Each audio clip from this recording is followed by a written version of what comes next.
Gather, veterans. It's time to join the fight. The long war begins.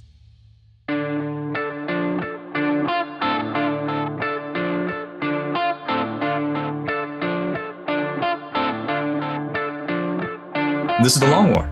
I'm Rob Baer, and joining me once again are my partners in crime, Kenny Boucher and Wyatt Turk.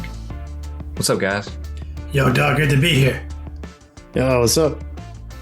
Kenny, I noticed you got a really nice chest of drawers in the background there. It's the second time you mentioned it. I've chosen this word both times. Is that your bed as well? Yeah. I feel like something's different. Yeah. It's a Galactus back there, keeping it down. Yeah. He is. He's still holding got it down. Castle Grayskull, still got Galactus. Oh, it's basically the same thing. Same thing, just in Florida now. This is the same picture. Yep. The genie Would You Rather last week, it came true. I had to move to a new city. We see when you let Lego Genie out and regular Genie and the Disney when you Genie. when you use the genie and then you end up talking to the Aladdin genie from Disney, and then you let him make a wish inside your wish. You can't have multiple wishes. No, you broke the rules, dude. That's the first thing they tell you, and look what happened. Yeah. But anyone who's listened to the podcast over the last 4 days, you probably saw on Facebook that I made a message last Friday that I was getting up and packing it up, driving out east. I'm at my parents' house in Florida, getting back to basics, rebuilding the business out here. Split up with my lady after 10 years, so that's all been talked about on Facebook and on my show. We're back in action. We're streaming again. We only missed 2 shows. Fortunately, we did have to miss our 7-year anniversary stream on its official date, but we got it done. We got here, and now we're painting possessed models for my new Chaos Army. But I want to say thank you to everyone who's been sending me DMs on the internet as well. Sincerest sympathies to anyone who lives in New Mexico, Arizona, Texas, Mississippi, Louisiana, like especially Mississippi, man. I'm so sad that you guys have to deal with this heat. I had no idea it was this bad, guys. I'm sorry. It's bad and sticky. Like a stretchy nutsack. I wouldn't describe it as like that, but that's a pretty good visual. That's how I visualize Florida. But shockingly, not as bad as Mississippi. That was the worst. But speaking of Would You Rathers, with no interruption in this podcast, you can't stop this signal. Let's roll out to the Cave of Wonders with Wyatt. Touch nothing but the lamp. Would you rather your alarm clock be a crab that gives your nipple a pinch every morning? Or a little chameleon crawls up and then like tongues your ear? Chameleon. Wait. Yeah, like Nipple. use his tongue into your ear. Does the crab let go automatically, or do I have to like pat him off me? No, yeah, it's like it hurts, but he's not gonna latch on. He's just like Like he's a trustworthy. He's trustworthy. Like he's just gonna. Yeah. He's gonna do it until I wake it's up. a magic crab, just like it's a magic chameleon. Once his job is done, he leaves. Does he leave or does he just hang out all day? Like he doesn't have to leave. Leaves. He leaves. Yeah, does he go back in the alarm clock? Is there like a That's where he genie lives. house in there? He's got a magic alarm clock that he apparates from. Yeah, Does he have like a whole little crab life in there? he's gotta. Don't know. It's a mystery. No, he's gotta. He's in there doing genie stuff, like taking a bath and shit. I like to imagine he's got a whole little crab life in there, and like he's like, "All right, honey, I gotta go off to work now." I clock in. And then like through time dilation, he's at work for like 8 hours, but it's just him pinching my nipple. Yeah, He comes home, dinner's ready. He's like, "Oh, it was a tough day at the office, honey." he does But it. he has like Switches. multiple people. He's got to like teleport. From Oh, person it's to like person. 8 hours of doing other people. Oh, that's yeah. even better. Yeah, see, I'm down to support the crab economy. Crab economy. And get, like I'm not into, I don't know if I'm into nipple clamping. I was going to say I'm not into it. Well, like, No, you don't know until you try. that's definitely torture. Is it? I think It's part so. of his job, dude. He's got to be able to like wake every type of person up, even if you're into it. It's torture. I like to believe he's a professional. Like, he gets to know his clientele. Like, he knows exactly what I need to wake up. No more, no less. Unless he's having a bad day, which I forgive him for. Like, he doesn't have to ask. He doesn't have to say sorry. I get it. We all have bad days. I think I'd support the crap in this. Wait, so you want you're down for the nipple pinch? Yeah. Not the tongue lashing? Well, I mean, you're going to support your lizard people economy. We know that much. I mean, do chameleons and whatever the fuck Rob is get along? Hey, aliens are real now, y'all. They've always been real, man. This is the thing. No, they're real. They're real now. Sure. Yeah. They've always been here, dog. I watched X-Files. I watched those Egypt shows on History Channel. Bro. Yeah, I don't feel like... Mankind has never, nor even to this day, have the technology to build a pyramid shape like that. Like, we don't even have technology today to do that, dude. We can't make a pyramid. Like I don't know. Aliens did it, dude. That's a fact. I have a hard time believing that Tom DeLonge was right all this time.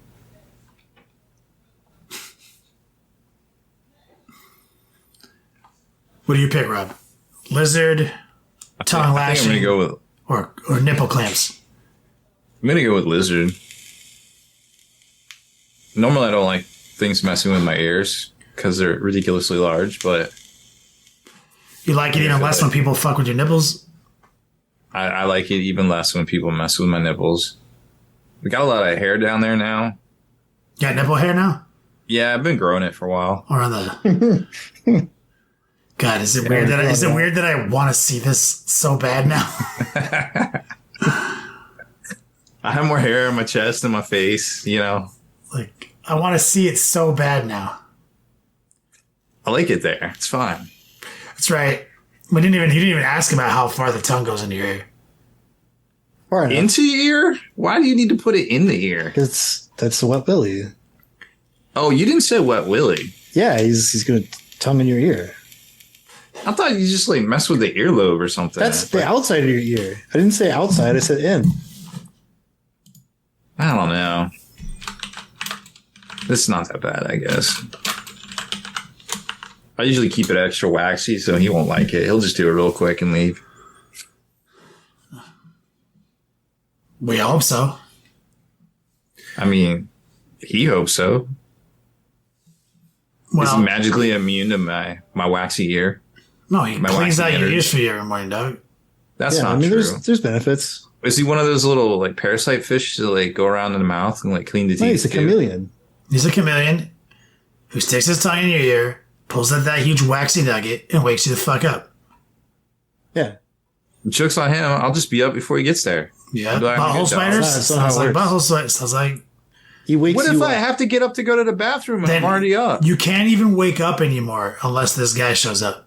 Yeah. What am I going to pee my pants? No, you need to pee. You're gonna wake up and realize he's been licking your ear for 20 minutes. It better. That's why he puts in an 8-hour day, dude. He's got multiple clients. He's like managing their sleep schedules, their poor bladder control, their prostate issues. Gosh. Yeah, I sleep light sometimes, man. Well, so he's not going to be fond of you. He's like, oh god, night shift at Rob's. Yeah. Fuck this At least guy. I don't have to clamp his nipples. My crab and I are gonna have a great relationship. Yeah. Yeah, no doubt. You want to do some news? Would you rather continue talking about crabs on your nipples? Or do some news? Yes, I'd love to do some news. Thank you. Thanks for asking. So a bit of a slow week on the new release front because all we got is a white dwarf from Games Workshop. There is the made to order Get Off the Road diorama for Lord of the Rings, which will be hitting Forge World in I mean, I guess it's good. It's made to order, so folks can get it. That'll be about a 6-month turnaround, 180 days on that one. It looks dope, but you know, all bets are off till we see the price tag on it, I suppose. But it definitely looks cool. There are some other 40k releases this week. The Dread Knight from Joy Toy went on pre-order. It's they have 2 different versions of it. There's a one without the baby Great Knight Terminator in the chest, and one with, if you want the whole shebang. It's $389 before pre-order discount, depending on who you pre-order it with overseas. Shipping's usually free though. What is this, the Dread Knight? Yeah, the Dread Knight. So there was a bit of a discrepancy. I mean, it looks dope. It's got a battery operated Gatling silencer that like spins. The little Gatling part spins. There's some magnetic lights that you can turn on and off. It's really super articulated from the looks of it. It's got metal alloy legs and joints. Stands 16.5 inches tall, which is taller than a Warhound Titan. God, that's impressive. It looks super dope, and it's definitely like a great precedent for them actually coming out with an Imperial Knight. I couldn't even tell you what the price tag on something like that would be.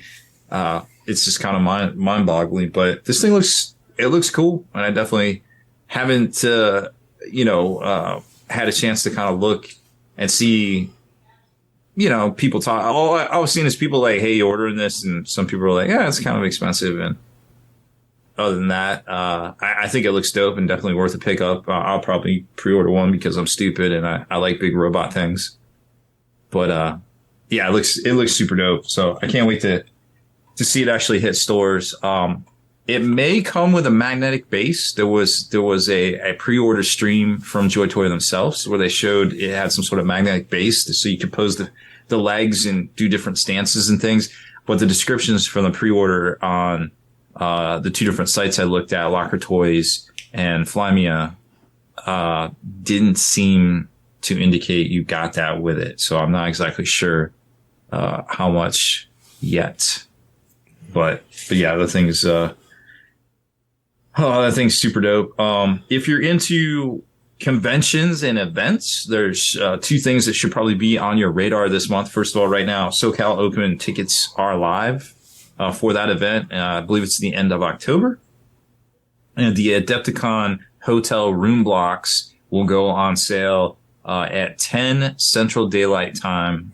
Excuse me, that's 12 Central Daylight Time on August 21st. So I think that's 11 Eastern on the 21st of August. They tend to go pretty quick. So snag them if you can. There are, I think, also some alternate rooms at the Hyatt as well, but they got a shuttle bus type deal thing going on with that. But people said the hotel was nice. So whichever the one you snag, and there's some Airbnbs around too. So you can kind of wait on that if you don't want to lock it down right now, for sure. A couple of new releases, and we touched on this last week. Monument Hobbies came out with 2 new signature series. They've got these right here that are both 2850, and I haven't opened it up yet, but I'm definitely liking this heavy titanium white color on this set here. Heavy warm white, I'm definitely thinking about trying out myself, and the advanced flesh tone on the Ben Cromitz set. And then they also have a gloss varnish. And Jason said there's going to be a matte varnish coming out too, a big bottle of it. Supposedly this stuff you can airbrush right on stuff straight out of the bottle, and also brush it on too. So it's just like any other larger airbrush product you might have used. I haven't tried it out yet, but it definitely seems thin enough that it would go through. Obviously clean your airbrush out as soon as you finish using this. Any varnish you use through the airbrush, but just keep that in mind. You don't always have to clean your airbrush out thoroughly after everything. I'm sure Kenny will tell you that, but you want to with gloss varnish because it could gum up the works, so to speak.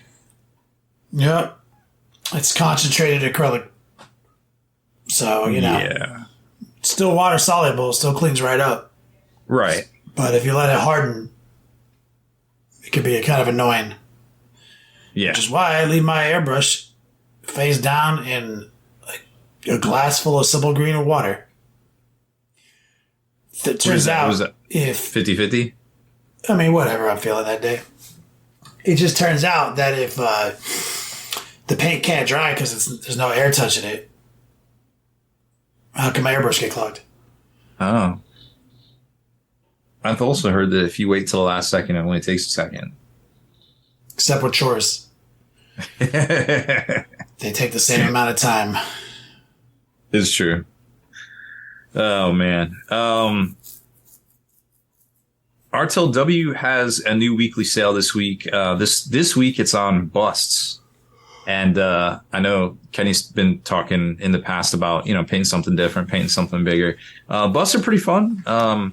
They've got some cool ones over there, like some not Orc Burner Boys and not Lionel Johnson and a few other ones that look pretty dope. So it'd be worth it. It's only 10% off, but it's fun to just have a theme to kind of pick up and save a little bit of cash on every now and then. It's just something a little bit different to kind of mix up the painting, because we don't quite know what all we might need for the new 40k updates and things. But sometimes it's good to just keep those hobby muscles working on pretty much anything that just gets you motivated there. There is some free artwork, free downloads for mobile and desktop for the last book of The End and the Death 3, which depicts the Emperor fighting Horus on the flagship, the throne room on the Vengeful Spirit, and a bunch of like battles in space and things, and off to the left. Really iconic art. This is, I guess, the fourth version of this art that we've seen that GW has put out and made a big to do about. And I would say it's definitely towards the top on my personal favorite. I don't know how everybody out there feels like. I think a lot of people are partial to the Adrian Smith art from the early 2000s. And then, of course, they got the older stuff that was in some of the older books, too. That, is nice in its own way that it introduced the whole setting to us. But I feel like, with the modern illustration techniques and things, it's just this newer stuff just really blows that out of the water. Much like all the new designs of plastic minis, when you start comparing them to stuff from the 90s, they just don't hold up, but they still have their own special, I don't know what, from that time period, right? Charm. Definitely some charm. So check that out. It's over on Warhammer Community. If you just do a search for, Emperor vs. Horus artwork, it's freezies. You could probably get it printed out and framed, if you so desire, and don't feel like checking out the Warhammer Art site where you can get framed stuff. I don't think they have that up on there yet, but they have a lot of other good stuff on there. It's worth checking out.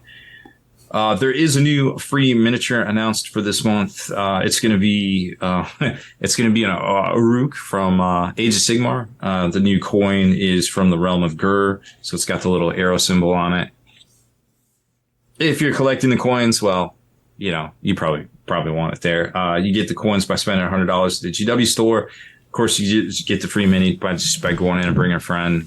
You get one coin per hundy. Yeah, I don't think it's per 100. I think it's if you spend 100, you get one of the collectible coins. Oh. And there's a bunch. You can get them on eBay. If you got a favorite or something. They've been doing it since like November 2021. So they've definitely been around for a while. I don't think there's one for everything quite yet, but I'm sure they'll get around to it eventually. So that's basically all the new releases. Oh, Star Wars Shatterpoint next week. We'll see the Mace Windu and the Night Sisters box sets coming out for Star Wars Shatterpoint. It got all weird with the whole impending UPS strike, so Asmodee didn't quite know what to do with all that, but now they've definitely announced that they will be out next week. So that's all the big stuff I was tracking, or at least that I could remember to talk about this week. But there's we did get a bit of news today about the MetaWatch article and some upcoming changes to things. Yeah, I don't know what you guys talked about in the tactics. We talked about it a little bit. I mean, we don't really have a whole lot of info on what's coming next. I mean, we know that Space Marine Codex is impending, but when is kind of up in the air, and then we don't really know when the next balance cycle is going to be. Well, it's gonna be September, so they're doing the quarterly but it's thing like, again. When is the thing? Usually it's towards the middle of the month, and I imagine that they put this post out because it's a month away. So I would say they're going to wait till Nova, then they're going to wait till they get back in the office. Nova. I think they mentioned Nova in the article. They did. They said I wonder why. They're going to be well, of course. Whoever Pandora Murden is, that's the only writer on Warhammer Community, probably might be partial to Nova Open, I suppose. It's got new owners. Don't know too much about it, but I don't know. Everybody that went last year seemed to enjoy it. To Nova? Yeah. Yeah, they put on a decent show. All bias aside. Well, like I said, I think it's new owners now. Oh, so I don't have to be biased anymore? If you mean that you're being biased towards Mike Brandt and his mom, then no, probably not. Tight. That's what I meant. I mean, I don't know why we would have a reason to be biased towards that gentleman. I mean, he's nothing but a stand-up guy. Yeah, that's what I mean. Yeah. That's what I was saying, dude. So what do we have? So what's the big takeaway, Wyatt, from the Meta Watch, the big events that happened in the UK, and any revelations from the expert opinion that is you? Well, I can mostly just draw inference from data, but Eldari is still a big problem. When we look at the most recent round of big events, we're seeing Eldari still win the tournament overall. We're seeing like full Eldari podiums. And for people who don't know what that means, it's like the top 3 positions. So that means that at a tournament of 195 players, first, second, and third were all Eldari. GSC and Tyranids are still doing well. We're seeing a weird kind of uptick with these events overseas, and the Death Watch is cruising up the win rate a little bit. And not by too much, though. Yeah, not like a lot, but they're doing like 5-1s, a lot of 5-1s. And we were kind of thinking that it's possible that Death Watch might be a reaction to some of that regional meta that's going on. GSC has a lot of T3 bodies. Tyranids run a lot of T3 bodies. They do well. Death Watch does well into the Xenos keyword and killing T3 stuff. So it could be that Death Watch is just like, if I have to kill a bunch of Gaunts and I have to kill a bunch of Neophytes, Death Watch seems pretty cool. Whether or not that's going to continue to be a thing and there'll be like a big upswell of Death Watch, I don't know. But it's kind of cool to see that that's a way that people are kind of pushing back against this meta. But on the other side of that coin, it also seems like they still can't beat Eldari. Like, you bring Death Watch to make sure that you beat Tyranids and GSC and, the Space Marine mirror match. But against Eldari, just still not happening. Now, I can't look at every single one of these events and look at every single player's like round by round pairings, but it definitely seems like Death Watch is only dropping one game and they're in the top 3 or the top 5. Leads me to believe that, oh my God, somebody just fell down in Kenny's room. Leads me to believe that they're dropping that one game to Eldar. Did it fall off the clamp break, or did it just fall over? The clamp, it's I'm sure you've had this problem before with fold out plastic tables. Oh yeah, there's not a great place to clamp. The C clamp just failed and pimped down. It almost took me out. Luckily, that wasn't the $250 Redgrass light. Oh wait, it was. Fuck. I'm gonna mute myself and take a look at it. Hope it's okay. Yeah, I agree with you. The Death Watch don't seem to be getting the top. Matter of fact, they only had one placing third place over the weekend, it looked like. But something that is creeping up and taking some podiums is the Necrons. Like, they have been consistently each week. Yeah, they just won a thing in Australia. I saw that. Yep. And they got a second place finish as well. Yeah. A lot of 5-round events. Seems like the European and overseas market really likes their 5-rounders, which is kind of interesting because we had a super major in England. It was almost 200 players, but it was 5 rounds. Which one was that? The Leeds one? Yeah. And they said that the top 4 did play off. So I guess like there was like a top 4, maybe like first and second bracket or something. But I don't know. It just seems weird that it's an event that big, but it's only 5 rounds. So I don't know. Interesting. I like 5-round tournaments. I think they should come back in the States more often. I'm not a fan of 6 rounds in 2 days. It just kind of sucks the fun out of a tournament by rounds like 5 and 6 because you're so tired. Yeah. I mean, there's a decent, it seems like most things over 50 are 5 rounds, 50 players, usually like a 2-day thing. I'd have to like research this a little bit if we want to talk about it more next week, but it's definitely seems like if something is getting ITC points, especially here in Texas and some of the other big community states in the US, like everybody's lusting after 6-rounders. So I mean, I think it's just people want points and that's why, but I don't know. I kind of wish we'd go back to 5-rounders. Yeah, I mean, dude, it's tough for me to play 3 games in a row, much less 5. So like, or even three on 2 days, 3 and 2 over 2 days. Like, that's just, you should just get an award just for showing up at that thing, you know, and standing on concrete all day. Holy cow. But yeah, no, it's definitely something to be commended on, just getting there and having about already, you know, army and just throwing down and doing that. We can run down the leaderboards. I mean, obviously we're just going to skip Eldar because, it's like playing 4D chess. Gene Stealer Cults had 5 podium placings, 3 first place, 1 second place, 1 third place. Necrons had a first place and a second place. We already talked about that. Custodes, also a second place and a third place. So they both were tied with 2. There's actually a lot of 2s. Tyranids, first and second placing. Just Space Marines in general, second and third. So that's 2. So you got 4 factions tied at that. Thousand Suns, actually won a bigger event.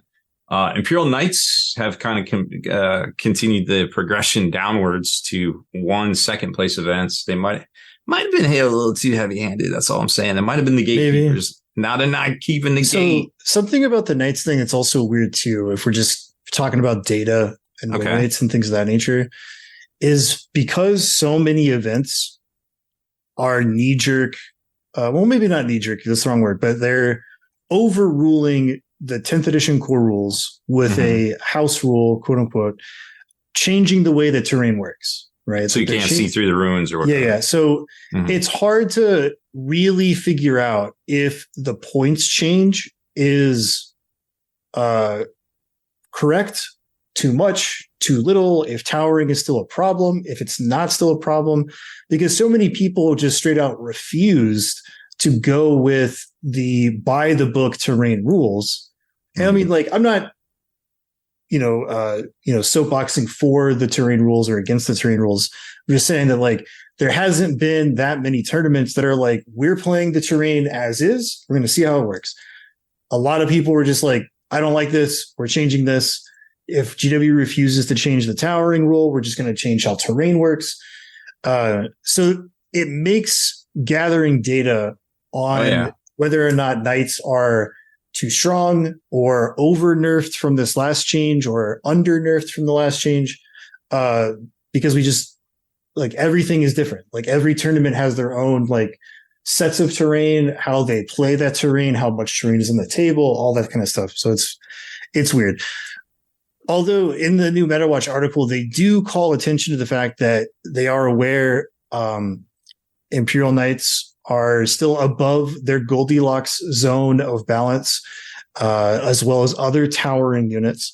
They are aware that GSE is well above the Goldilocks zone and that Eldari is a huge issue even after the Strands of Fate change. But they declared victory. They got on their last MetaWatch and they're like, we did it, guys. Eldar's balanced. Look, we did Tacoma. I mean, they're balanced. See? I mean, what? We said mission accomplished in fucking 08, dude. Like, what? Saw how that turned out. Exactly. I just think it's funny when they do it. Like, personal opinion, I think the change to Strands of Fate is fine. The way they changed it. I think the bigger issue is stat blocks and points costs. Because sometimes you can fix something by changing the points, right? Where it's like, oh, this thing needs to be a little bit more expensive or a lot more expensive, or this thing that nobody was taking was too expensive. We're going to bring those points down. Now it's actually a solid unit. So I think that there's the twofold problem with Eldar. One is things are still way too cheap for what they do. And there's like stat blocks on the data sheets and unit abilities that are overtuned compared to their contemporaries. And that stuff needs to change. So my hope is that they reevaluate those data cards and the synergies that they have, maybe tone that down a little bit. Like, for example, take away the Fire Prism's free reroll on top of Strands of Fate. Like, you can either reroll or Strands of Fate, one or the other, but not both, or just take away that inbuilt reroll, change it to something else. Like, just little changes like that and see how that balances out, rather than just like this unit that everybody's taking because it's good. We're just going to point cost it to where nobody wants to take it anymore. And then they're going to switch to this other thing that they weren't taking, but is still overtuned. It just wasn't as overtuned as the Fire Prism, right? Something like Warwalkers. Warwalkers need to be adjusted, right? And we were talking a little bit about this, I don't know, last week before last. If you make it to where Eldar players aren't going to take Fire Prisms because they're too expensive, they can just do something like take a Lynx, which is like 98% as good as a Fire Prism. And if you can't take a Fire Prism, that Lynx is still OP. It's just not as OP as the Fire Prism, right? So that's why points don't always fix everything. Sometimes it has to be points and changing the rules. And we were kind of counting them up on this this graph where something like 15 or more of the total factions listed are like below the Goldilocks zone of balance win rate, or like where they want them to be in the MetaWatch, which I think is like kind of a big problem. 45, right? So yeah, they say their Goldilocks zone is between 45 and 55% win rate. Big aggregate data like that, sure, I agree.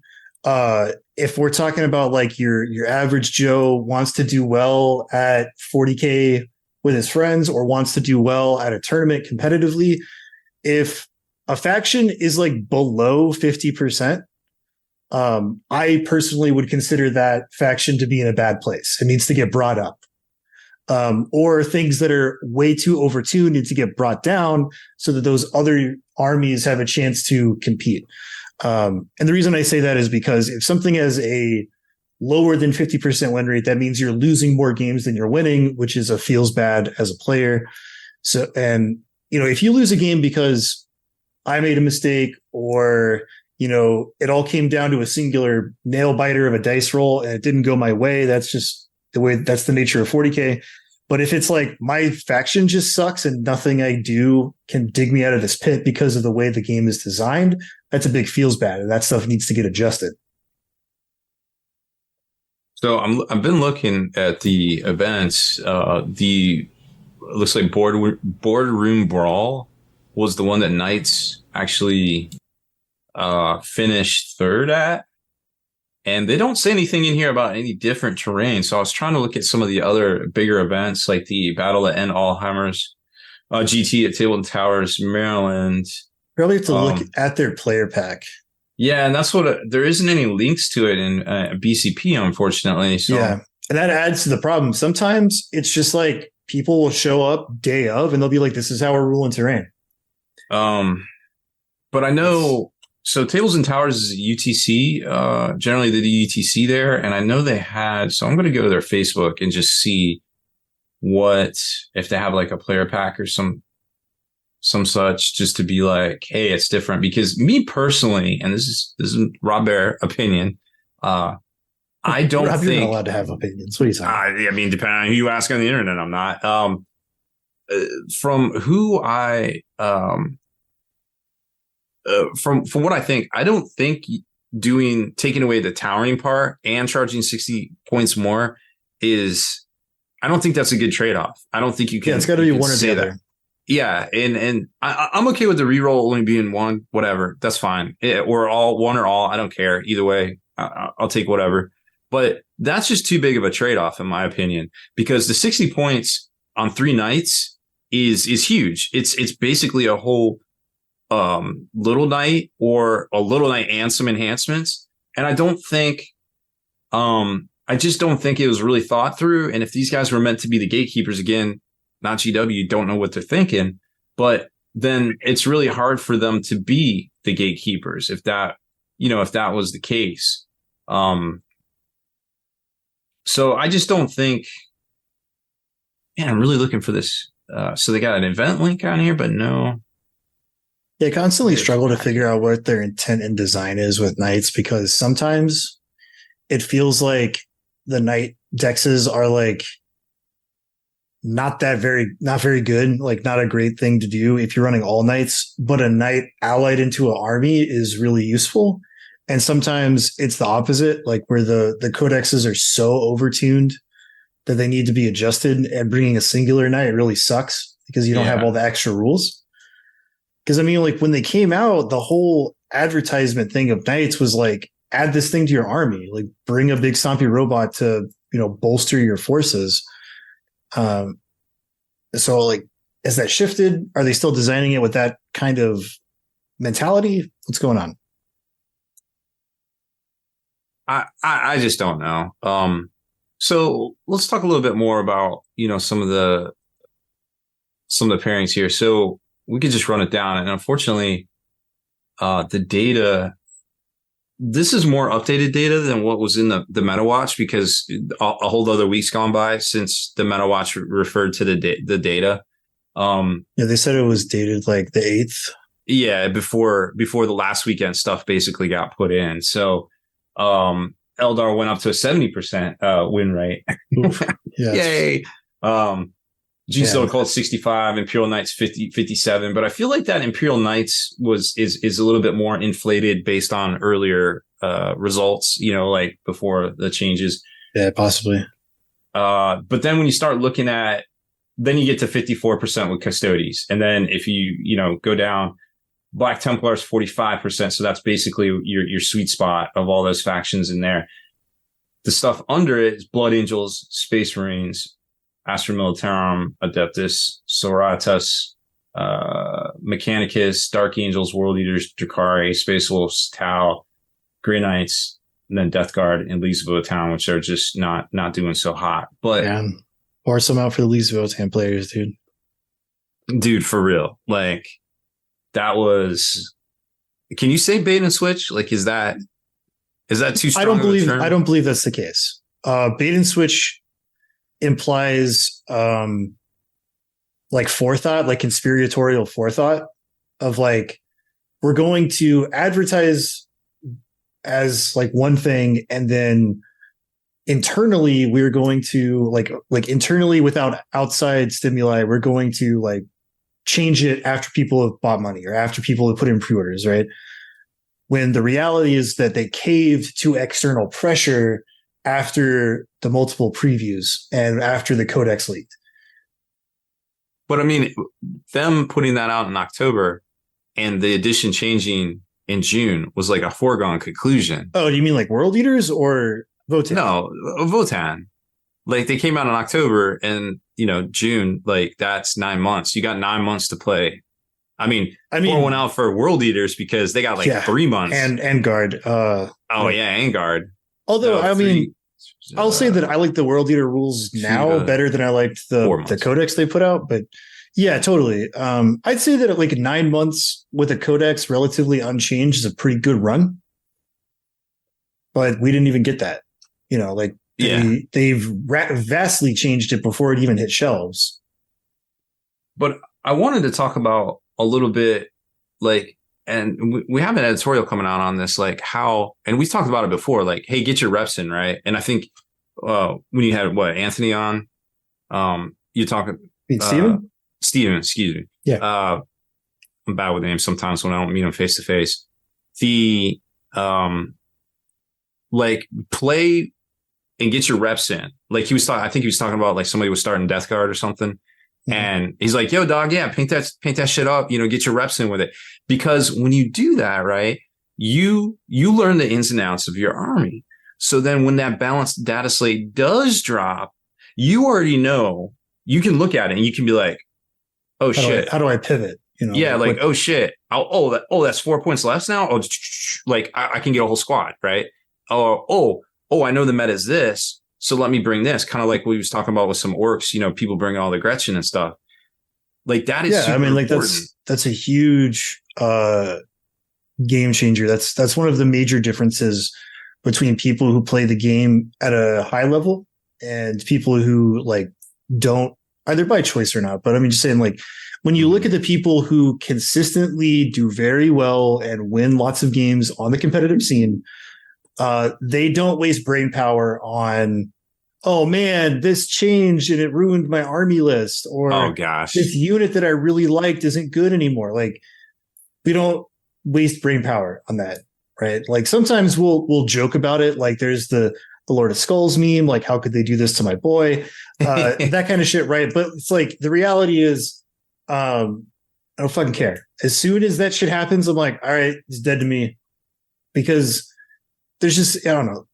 I've always had that kind of mentality with a lot of things in life where it's just like, if it's outside of your control and there's nothing you can do about it, then like, why would you waste the finite amount of time that we have to enjoy life on like pissing and moaning about stuff?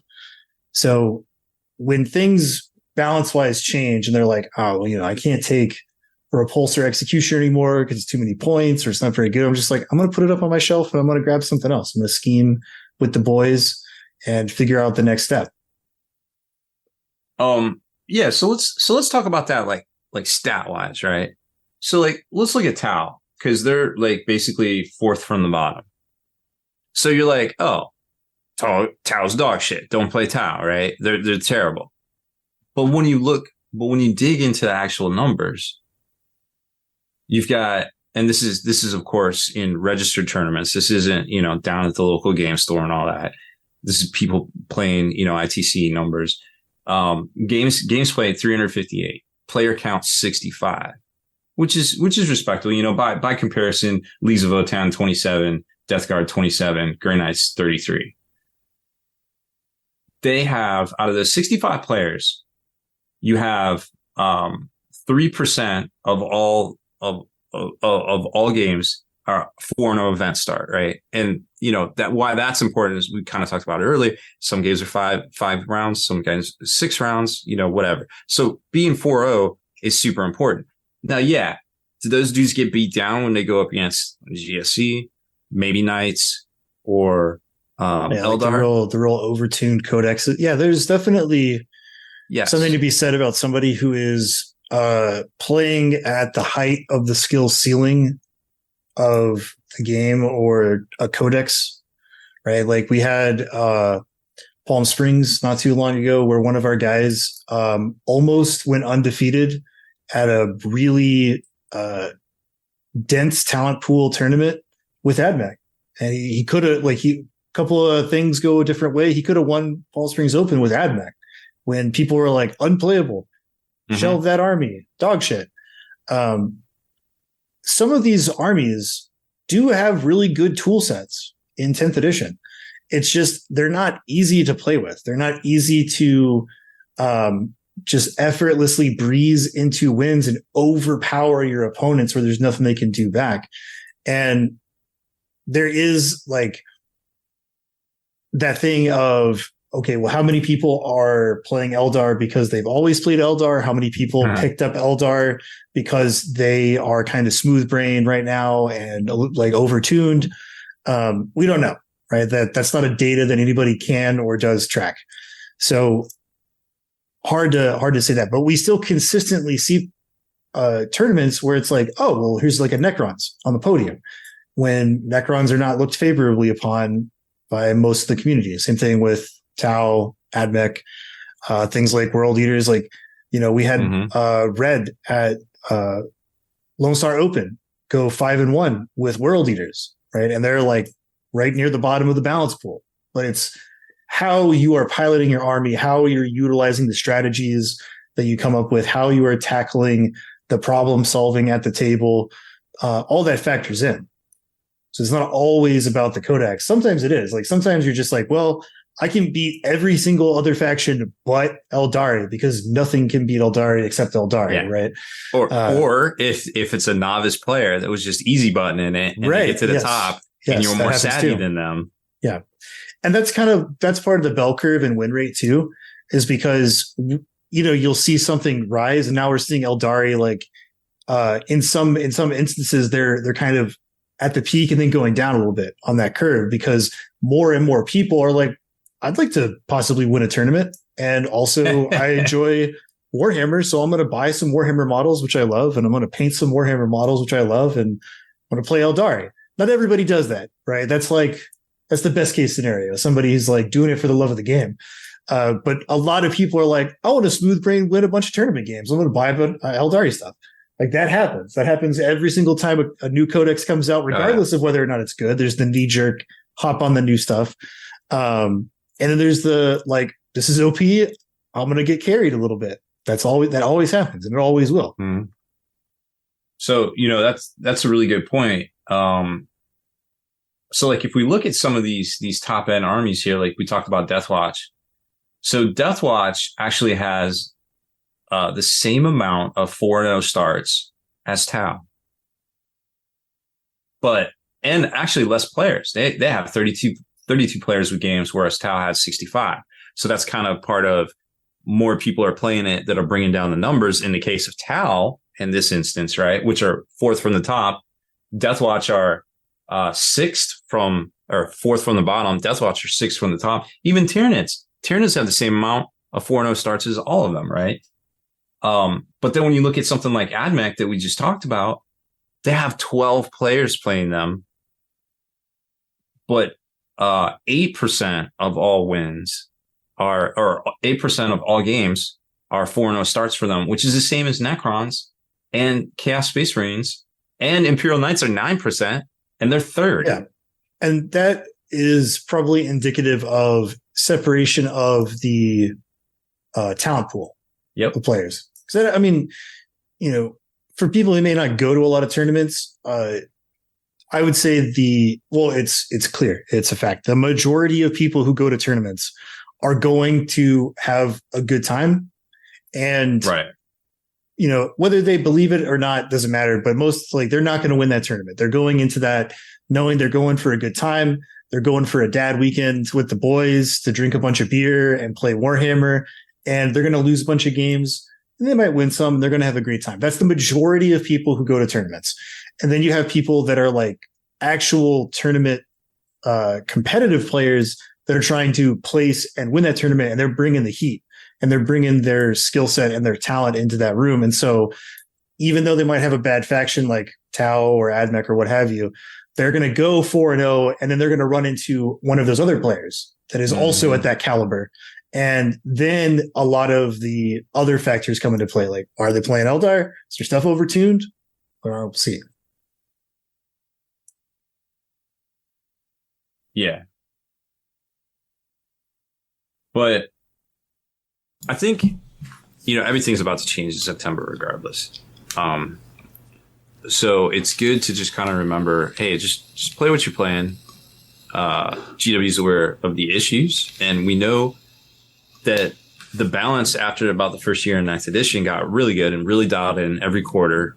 And it was that way pretty much for, 2/3 of the edition. And I think 10th edition's in a spot where it is going to be a lot more balanced, a lot quicker, even though, when will them be now? The first year of 9th edition was kind of a bit of a shit show. So the potential, the fact that GW is disaware of it, and the potential that the fix will come this soon, the edition came out in June, the end of June, and we might get a mid-September course correction is kind of outstanding, to be quite honest, and something that we've never really seen on the wide faction level before in this time frame. So I'm pretty excited about that, to be quite honest. And that's actually a pretty good point, Rob. If they deliver on what they're saying with this degree of awareness this early in the edition, it would be an unprecedented action on the heels of an unprecedented release, right? Like they released this edition in a kind of an unprecedented manner, which led to some issues. Yep. And then it would be an unprecedented amount of awareness to address that all at once. I haven't even fucking painted my army yet, so fuck it. You know what I mean? Fortunately, my army's painted from maybe 8th edition or 7th, I forget, but I lucked out there. So I think it's. I just bought this Dark Vengeance box, so I'm about to start painting them motherfuckers up. Dude, that's you gotta work that angle. That's some $5 at the thrift store, baby. I think the thing that sells it for me on that thrifting find was the little second place. I got the Little League second place Florida District 12 fucking medal. Oh my god, that's a big deal, man. It's so good. Some dentine ice.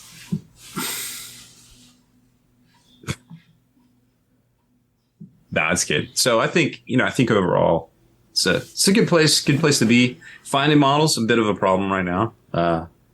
There's some warehousing issues. There's some logistical issues that hopefully will get locked down, so they can get that codex book cycle rolling out. But hopefully they will. We might just see a lot of stuff in September, and the things that they got to get out ahead of time, and come October, and we'll see Space Marines in Tyranids. Yeah, I think that'll be pretty fun for a lot of people. Absolutely. Yeah. I'm looking forward to getting in the scene with some chaos. Hopefully with, the game still unbalanced. I want to experience at least one GT with preposterousness before they fix it. I guess you'd have to go to bigger wise. You'd have to go to Nova. How close are you to? They're going to have the Tampa Georgia Open or some shit, aren't they? Is there a Tampa thing? Yeah, there's a GW event in October. Oh, yeah. I mean, I feel like that's going to be, it should be pretty dialed in by then. When's the new, is the new Space Marine Codex out by then? Should be. Yeah, it should be out in, I don't know. I bought a ticket to it a while back just because a friend of mine wanted to go. So I'm hoping I can go to that, if anything, just to go on a vacation and play some games. Heard that. Maybe go to Disney World. Mm-hmm. Disney? Kenny, let's go to Disney World. 100%. Fuck Warhammer. Fuck all of this. You want to just be some of those adults that are way too into Disney World? Yeah. Well, let's do that. Yeah. Fuck it. Fuck it. That's our new obsession. Just collecting Mickey Mouse pins or some shit. Next weekend they got the new Mickey Mouse trading card game coming out. Yeah, perfect timing. We get into Disney World. Fuck Warhammer 40k. We get into the Disney trading cards. Yeah, we just make everyone listen to how obsessed we are about those Beanie Babies and shit. Bro, you get that first edition holographic Goofy? I did. No, I did. Yeah, don't be goofy. I'll beat up a kid for it, dude. All right, well, good one, guys. I need to go buy a chair. My back hurts real bad, but I'm going to edit this podcast after I take a hot shower and fucking do some yoga. That's a good idea. Self-care, dude. It's important. Wyatt, you want to take us out of here? Rob? So that's it for this one. Make sure to head on over to thelongwar.net for exclusive content, early access videos, and more. Become a veteran of the Long War today. But seriously, do it, because we got to pay bills. Heard the man. Give us that Nobody money. likes desperation, Rob. I don't know if it was desperation. No, I'm we have desperate. Give me cookies. money. I need that shit. The Kenny's got to buy a chair. It's true.